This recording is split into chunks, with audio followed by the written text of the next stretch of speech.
আগামী ৪৮ ঘন্টার মধ্যে জনপ্রশাসন সংস্কার কমিশনের প্রধানের পদ থেকে মুঈদ চৌধুরীর অপসারণ চাইলেন প্রশাসন ক্যাডার কর্মকর্তারা। বুধবার রাজধানীর বিয়াম মিলনায়তনে জনপ্রশাসন সংস্কার কমিশনের উপসচিব পদে পদোন্নতির কোটা পুনর্বিন্যাসের খসড়া সুপারিশের বিরুদ্ধে প্রতিবাদ সভা করেছেন প্রশাসন ক্যাডারের বর্তমান ও সাবেক কর্মকর্তারা।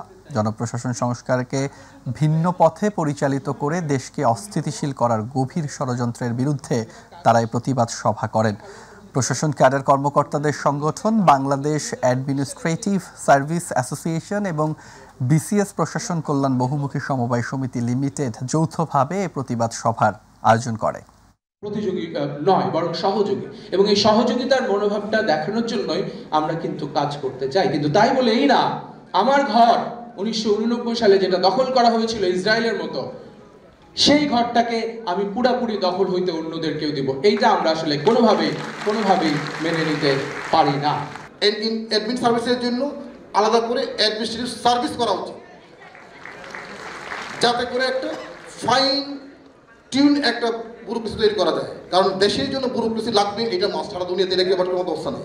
কিন্তু সেইটাকে কত ডাইনামিক, এফিশিয়েন্ট এবং ডেডিকেটেড অনেস্ট গ্রুপ তৈরি করা, সেই দিকে আমাদের মনোযোগ দিতে হবে।